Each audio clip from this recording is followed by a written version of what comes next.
এই যে জমিটা দেখতেছো না, এই জমিটা সবচেয়ে শহরের জমি। এরকম রাস্তার পাশে আরো 5টা জমি আছে। এই জমিটাই সবচেয়ে দামি। ও, তাহলে তো এই জমির দাম আকাশ ছোঁয়া। যথার্থ বলেছ। তো আব্বা, আপনার কি জমি জমা দেখানো শেষ? ফয়সাল, শহরে আমার আরো জমি আছে, ওইগুলো তুমি নাইবা দেখলা। সামনে রাস্তাঘাট তেমন একটা ভালো না।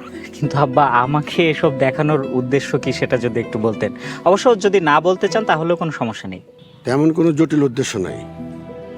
তোমার জন্য আমার মেয়ে সাদিয়া কতটা বঞ্চিত হলো সেটা তুমি নিজের চোখে দেখলে। আব্বা, আপনাকে একটা ব্যাপার নিশ্চিত করতে চাই। আসলে আপনার সহায় সম্পত্তি, জমি জমা এগুলো না পেয়ে সাদিয়ার মনে কোনো রকম আফসোস নেই, কোনো রকম দুঃখ কষ্ট নেই। তোমার মধ্যেও কোনো আফসোস নাই?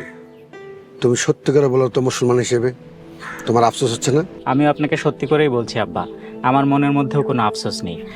আল্লাহ তাআলা আমাকে যা দিয়েছেন তাই দিয়ে আমি মোটামুটি ভালোভাবেই আমার পরিবারকে চালিয়ে নিয়ে যেতে পারবো ইনশাআল্লাহ। সত্যি যদি তাই হয় ভালো, আমি মনের মধ্যে শান্তি পেলাম। আমার মনের ভিতরে যে অপরাধবোধটা ছিল সেটা দূর হয়ে গেছে। আব্বা, আমাকে কালকেই চলে যেতে হবে। আপনি তো জানেন কোম্পানির এই ডিলটা আমার জন্য অনেক বেশি ইম্পর্টেন্ট। ঠিক আছে, আমি আর বাধা দেব না। তা আবার কবে আসবে? সঠিকভাবে দিনক্ষণ বলতে পারবো না, তবে যত দ্রুত সম্ভব আবার ফিরে আসব। সত্যি কথা বলতে এই কয়েকদিন আমার দিনগুলো খুব ভালোই কেটেছে, আমি এখানে বারবার ফিরে আসতে চাই।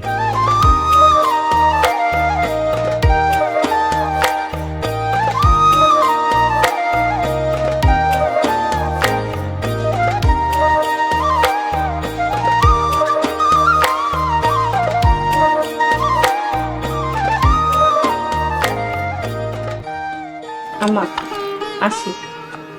ঢাকাতে গেলে আমরা ছোট্ট বাড়িতেই থাকবা। তুই ভালো থাকিস, সুখে থাকিস।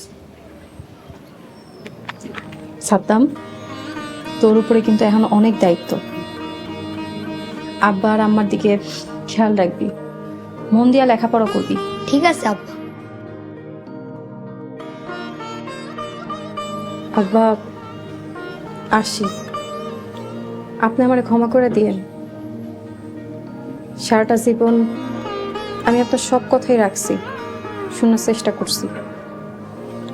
এই একটা ভুল আপনি আমারে ক্ষমা করে দিয়েন। আমার আর কিছু চাই না। ভালো থেকো, সাবধান যা। সবসময় দিনের পথ ছিল। আল্লাহ সহায় হন। আপনাদের সবাইকে আমার সালাম জানাই। আসসালামু আলাইকুম। ওয়ালাইকুম আসসালাম। ভালো থাকবেন, আসি। দাঁড়াও।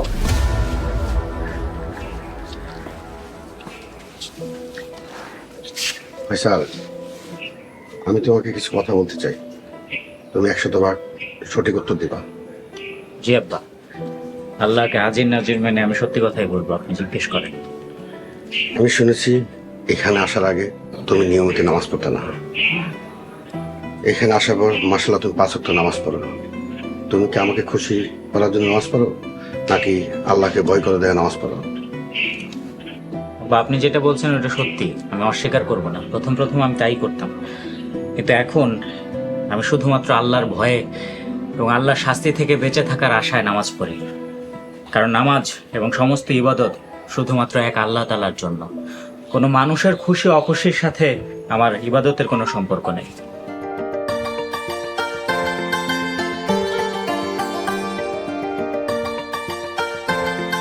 থ্যাংক ইউ আব্বা। আমি কখনো ভাবতেই পারিনি যে আপনার বুকে জায়গা পাবো। আল্লাহ চাইলে কি না হয়। ফয়সাল, তুমি তোমার পরীক্ষা উত্তীর্ণ হয়েছো। দুলা ভাই, তাহলে কি সাদিয়া আপনার সম্পদের অংশ পাইতেছে?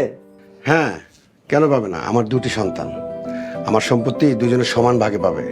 আব্বা, আমার সম্পত্তির ভাগ লাগবে না। আপনি আমাকে দুইজনকে ক্ষমা করে দিছেন, আমার আর কিছু লাগবে না। পাগল মেয়ে কি বলে? তুই তো মেয়ে মানুষ, বাবার বাড়ির সম্পত্তির অধিকার তোর আছে। আর যদি তোর সম্পত্তি আমি না দিই তাহলে তো আখিরাতে আমি শান্তি পাবো না। তাইলে তো ওগো আর যাওয়া হইব না। বাবা ফয়সাল, তোমাকে যাওয়া ক্যান্সেল। বাবা আমারে খবর পাঠাও, আমার ভাই আর বিবাহোত্তর সম্বর্ধনা দিব আমি। জি আচ্ছা। শালা বাবু, তোমার কিন্তু অনেকগুলো গরু কিনতে হবে, সবকিছুর দায়িত্ব তোমার নিতে হবে। ঠিক আছে দুলা ভাই। আপনি কোনো চিন্তা করবেন না, এর সব কিছু আমি দেখতেছি। ঠিক আছে চলো সবাই ঘরে যাই, আসো। চলো আপনার